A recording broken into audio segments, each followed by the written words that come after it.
Panorama CBN.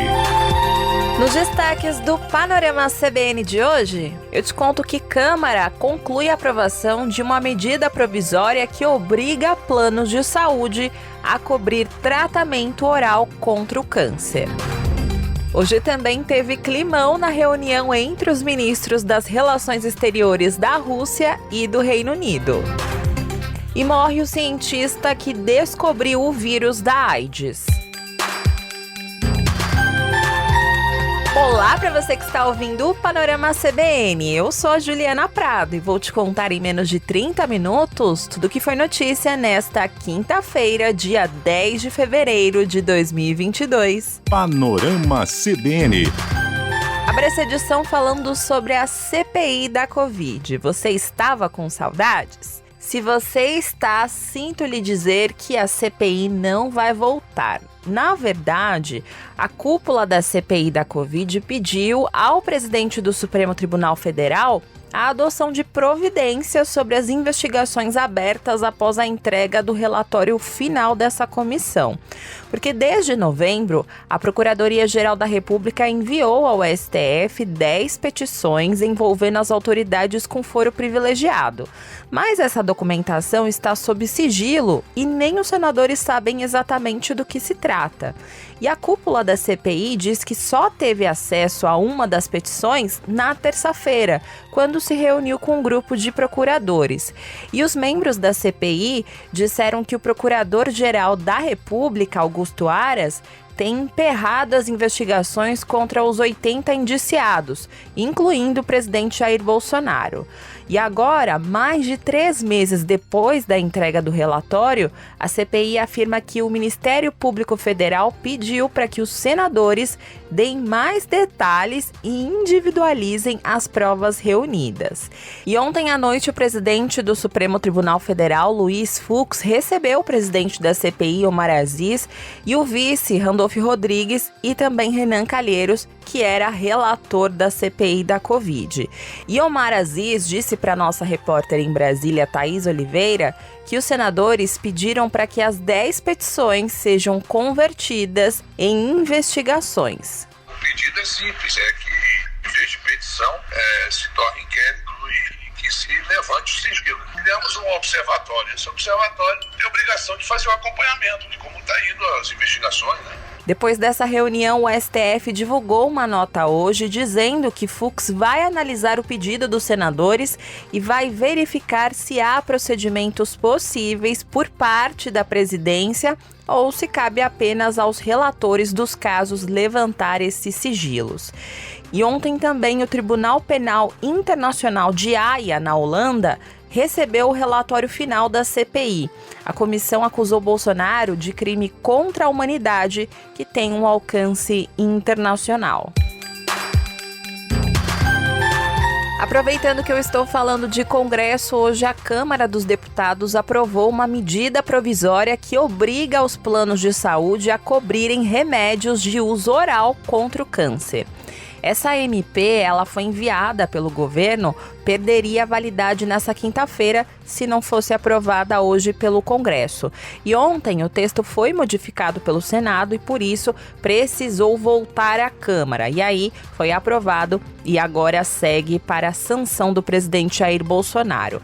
E isso significa na prática que o paciente deve receber a quimioterapia oral até 10 dias após a prescrição médica. Isso pode ser feito de uma só vez ou a cada ciclo do tratamento. A cobertura, ela é obrigatória no caso de medicamentos que são aprovados pela Anvisa. E os planos também precisam comprovar que o paciente ou o representante dele recebeu as orientações sobre o uso, a conservação e o eventual descarte do remédio.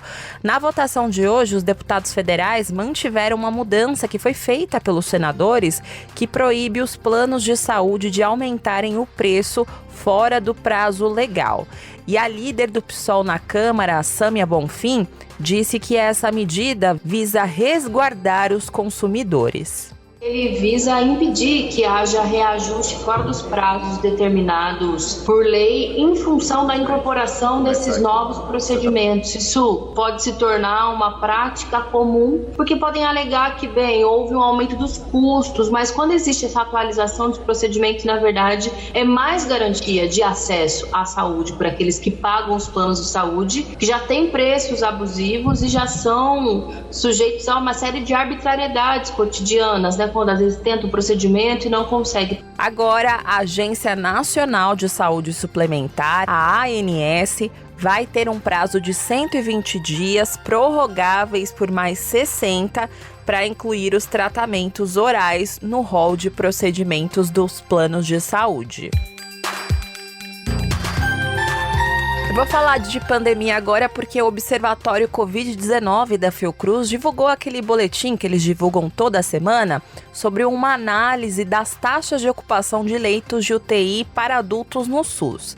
E essa análise dessa semana aponta que 9 unidades federativas estão na zona de alerta crítico, com indicadores iguais ou superiores a 80% de ocupação de leito de UTI.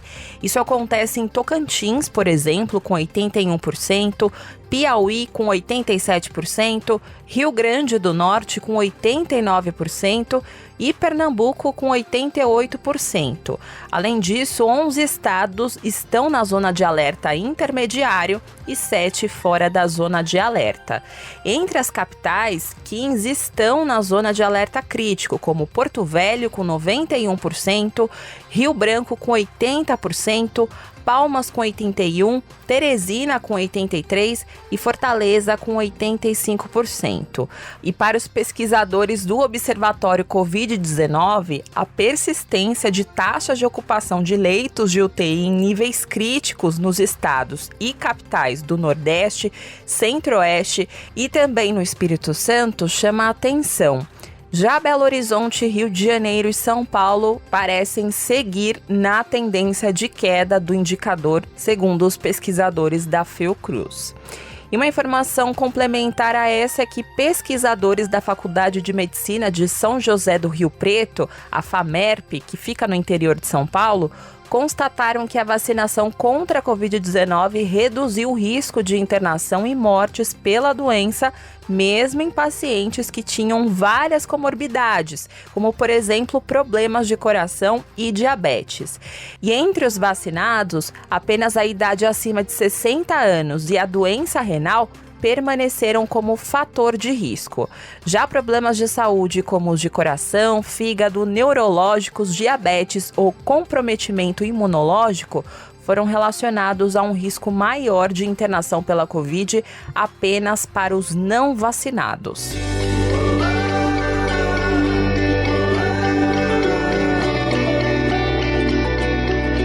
Vacina Sim. E no Vacina Sim de hoje eu vou falar sobre vacinação infantil, porque tem muitos pais irresponsáveis que não estão levando as nossas crianças para tomar vacina. Isso está acontecendo em várias cidades pelo país e também em vários estados. E eu separei aqui para você 2 iniciativas que estão fazendo programas para acelerar a vacinação nas crianças de 5 a 11 anos. Hoje, por exemplo, a Prefeitura do Rio lançou o trabalho de busca ativa nas escolas municipais pelos meninos e meninas que não estão imunizados. Esse plano vai ter 2 ações, uma no ambiente escolar e uma outra usando os agentes comunitários de saúde para ir até as residências e conscientizar os pais. A meta da prefeitura é vacinar em 45 dias 200 mil crianças. Atualmente, só para você ter uma ideia, apenas 50% das crianças estão imunizadas na capital. E a partir de agora, os alunos vão sair das escolas com um folheto sobre a vacinação e um formulário. E aí os responsáveis vão poder assinar esse termo autorizando a aplicação da vacina na escola em uma data previamente definida. E o prefeito do Rio, Eduardo Paes, aproveitou para fazer um apelo aos responsáveis pelas crianças. A gente está pedindo para as pessoas fazerem aquilo que elas fizeram a vida inteira. Foi ter a carteirinha de vacinação dos seus filhos completo. Todos nós que temos filhos fizemos isso a vida inteira. E é de novo fazer isso, né? Sempre que tem o Ministério da Saúde, a Secretaria de Saúde, a Clínica da Família pedindo para a gente vacinar nossos filhos, a gente vacina. E essa vacina é exatamente igual, é segura, não acredita em besteira. Tem esse ato de amor, esse gesto de amor com os filhos de vocês. Nesse mesmo evento, ele até falou em tom de brincadeira que ele estava com vergonha pela primeira vez de ser prefeito da cidade, justamente porque tem alguns pais que não colaboram, né? E o secretário de Educação, Renan Ferreirinha, disse que a ideia desse programa é simplificar todo o processo de vacinação. Acredita que simplificando, de que fazendo com que esse processo fique o mais fácil possível, as nossas crianças poderão ser vacinadas com uma maior celeridade, com uma maior agilidade, e as famílias vão ter também a oportunidade de ou acompanhar a vacinação dessas crianças nas escolas ou autorizar. Em Minas Gerais, a história é muito parecida. A Secretaria Estadual de Saúde de Minas está fazendo buscas ativas nas escolas para combater a baixa vacinação infantil. E com o retorno das aulas presenciais, a Secretaria acredita que vai ser possível conscientizar pais e alunos sobre a importância da vacinação e, com isso, aumentar o índice de imunização no público de 5 a 11 anos. Atualmente, apenas 1 a cada 5 crianças nessa faixa etária tomou a vacina contra a Covid-19 em Minas Gerais. Cerca de 400 mil meninos e meninas já tomaram a primeira dose, o índice que é bem menor que o público total, de cerca de 1.800.000 crianças. E apesar desse dado ainda menor do que é o esperado pelas autoridades, na última semana houve uma aceleração da vacinação das crianças. O secretário estadual de saúde, Fábio Baccheretti, disse que isso se deve principalmente ao retorno das aulas presenciais. E o secretário acredita que o medo dos pais sobre a vacinação é o principal fator para esse atraso, mas isso vem sendo combatido com o retorno das aulas e atividades de busca ativa. E o governo de Minas vem trazendo dentro das suas escolas estaduais a conscientização de pais. Quando a gente pede o cartão de vacina dentro do retorno escolar, é para a gente fazer um trabalho exatamente de conscientização. Então a gente faz isso nas escolas, está fazendo isso relacionado também aos postos de saúde. Os municípios estão sendo orientados a fazer a busca ativa para que a gente consiga garantir a vacinação. Mas eu não tenho dúvida que o maior fator é o medo que os pais estão tendo. Então, quando eles observam na sala de aula em especial, que é super positivo o retorno escolar, que tem várias crianças protegidas pela vacina e bem, não tiveram nada, isso vai incentivando. Eu vou fazer uma pausa agora no noticiário para te dar um recado. O Banco BV é uma das maiores instituições financeiras do país em ativos e atua nos segmentos de varejo, corporate banking, investment banking, asset management e private banking. Também é líder e especialista no financiamento de veículos usados leves. Há anos, o BV tem uma agenda consistente em relação aos temas ESG, ambientais, sociais e de governança. O banco compensa a sua emissão de carbono e, desde janeiro de 2021, neutraliza a emissão dos veículos que são financiados pela instituição, que é a sua principal linha de negócios. No segmento de seguros, o banco é uma das maiores corretoras do país e, por meio do BVX, seu braço de inovação, é um dos principais parceiros das fintechs e startups. Banco BV, um banco que reúne o melhor de dois mundos, a solidez dos bancos tradicionais e a agilidade dos bancos digitais. Para saber mais, acesse bv.com.br. Voltando ao noticiário, a viúva do repositor de supermercado Durval Teófilo Filho, que foi morto por um vizinho que o confundiu com um bandido em São Gonçalo, na região metropolitana do Rio, prestou um novo depoimento hoje à polícia. E na saída da delegacia, Luziane Teófilo disse que o sargento da Marinha Aurélio Alves Bezerra não teve piedade do marido dela. O depoimento da viúva durou cerca de 1h30 E Luziane viu o próprio marido ser morto a tiros há uma semana pelo vizinho. E ela disse que não vai aceitar pedido de desculpas e que não vai descansar enquanto Durval e a filha pequena deles não tiverem justiça. Quando eu saí de casa, minha filha estava acordada. E ela falou assim, mamãe, você vai pra onde? Eu falei pra ela, eu vou fazer justiça. Ela falou assim, você vai brigar pelo meu pai? Eu falei assim, tô indo pra lá pra isso. Aí ela olhou pra mim e falou assim, sabe aquele grito dela de felicidade? Então, esse grito dela me fez ter força. Pelo meu esposo, que foi assassinado ali, sem ter chance, porque ele ainda me implorou pra viver. Só ele não deu chance. Quer liberdade? Não vai, porque não deu liberdade pro meu esposo. Se depender de mim, ele apodrece na cadeia. Luziane contou ter ouvido dos policiais que Durval teria sido atingido por mais de 3 disparos. Ela ainda disse que não conhecia o vizinho e que não recebeu mensagem de solidariedade da Marinha. O advogado dela, Luiz Carlos Aguiar, disse que a cliente deu detalhes à polícia sobre as intimidações que ela está sofrendo. Foram ameaças indiretas, não todas, né? Foram 2 ou 3 ameaças. Como ela era mulher, mãe, agora viúva, para ela não ficasse no local porque as coisas poderiam ficar ruins para ela, inclusive até para o futuro, para ela tentar abafar, para a mídia não ir ao local, para os policiais não irem ao local. E daí ela se afastou da residência porque ela está com certo receio, ela está com medo da liberdade dele de que aconteça alguma coisa com ela ou com os familiares dela. Segundo o advogado, a reconstituição dos fatos e o oferecimento da denúncia devem acontecer na semana que vem. E Luziane acredita que a motivação do crime tenha sido racismo. Na terça-feira, a Justiça aceitou o pedido do Ministério Público do Rio para que o caso fosse para o Tribunal do Júri. Assim, o militar que segue preso preventivamente vai poder responder pelo assassinato em um júri popular. Só que a defesa dele considera que a alteração da tipificação do crime para homicídio doloso, quando há intenção de matar, foi prematura e ilegal. Ontem, a juíza responsável pelo caso enviou esse processo para uma manifestação do Ministério Público. No mercado financeiro, a Bolsa de Valores de São Paulo encerrou o dia de hoje em alta de 0,91% aos 113.480 pontos. No mercado de câmbio, o dólar comercial fechou em alta de 0,29%, cotado a R$ 5,240. Já o euro terminou negociado a R$ 5,999, com uma valorização de 0,42%. Ainda falando sobre mercado financeiro, eu quero destacar para você uma informação sobre a inflação nos Estados Unidos, que é algo que surpreendeu bastante o mercado hoje. Os preços ao consumidor por lá subiram 0,6% em janeiro, isso segundo dados que foram divulgados pelo Departamento do Trabalho americano.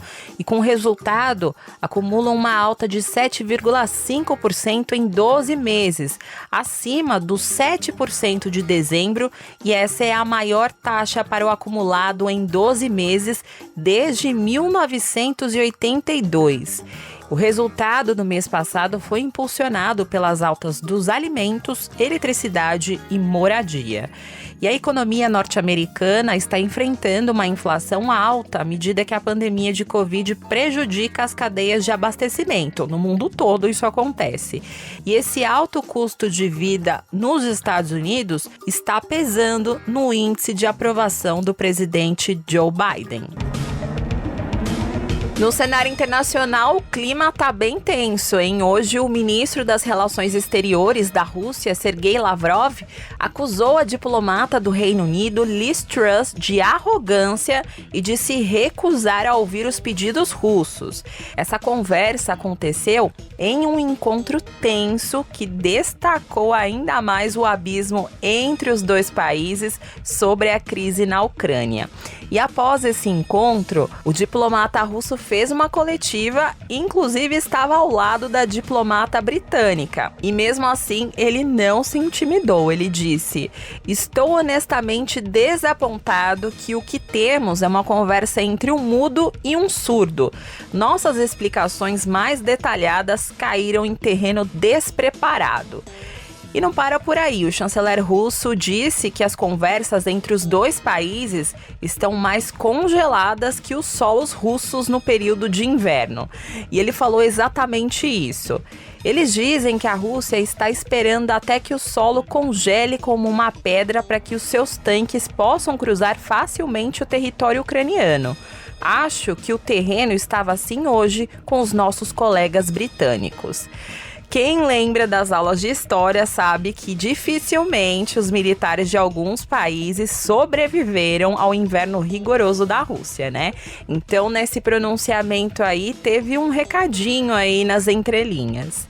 E a diplomata britânica respondeu, ela não deixou barato, mas aí ela dobrou a aposta. Liz Truss disse que a Rússia não está ameaçando ninguém com o acúmulo de tropas e armamentos perto das fronteiras com a Ucrânia.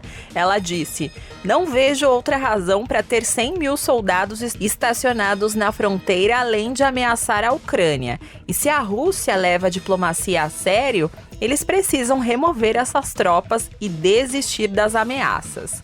Enquanto isso, a Força Aérea dos Estados Unidos anunciou hoje o envio de caças F-15 à base aérea de Lask, na Polônia. Segundo o Pentágono, é para melhorar a defesa coletiva da OTAN e apoiar a missão de policiamento aéreo.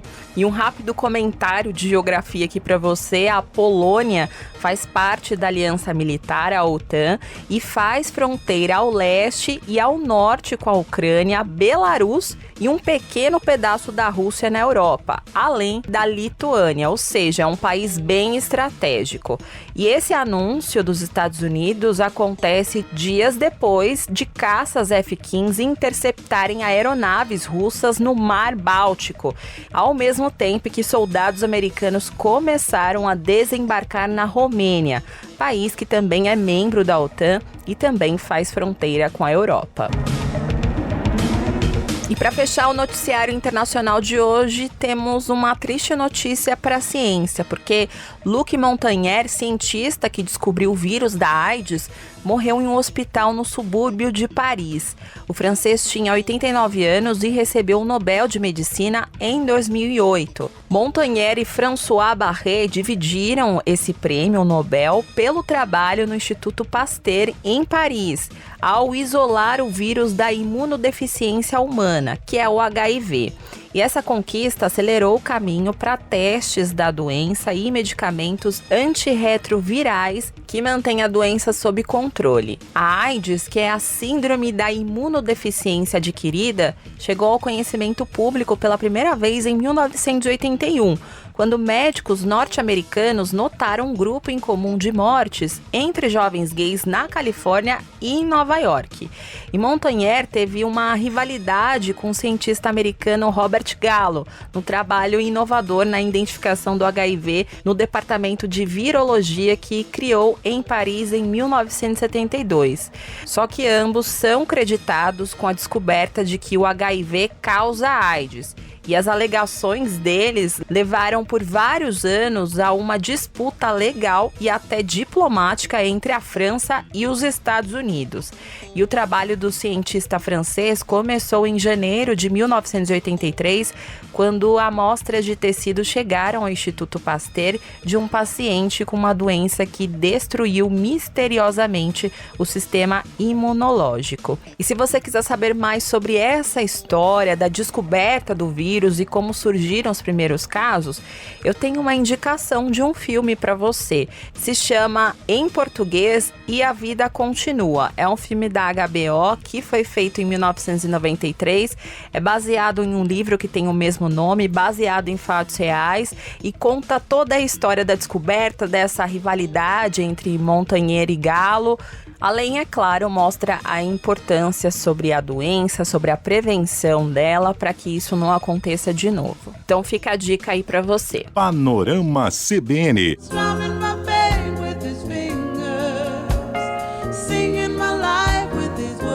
E eu vou embora com a aniversariante do dia, a cantora e a pianista Roberta Fleck, que está completando hoje 85 anos e é dona e proprietária dessa música maravilhosa que você está ouvindo, Killing Me Softly.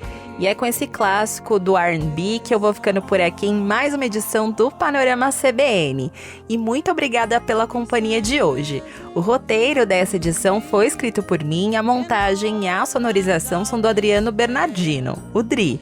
E você pode me encontrar lá nas redes sociais, no @Juliana_Deprado no Twitter, e no Insta é só procurar por @JulianaDeprado. E também tem o e-mail juliana.prado@cbn.com.br. E não se esqueça que amanhã tem a primeira edição do Panorama CBN com a Bianca Santos. Beijos pra você e até mais!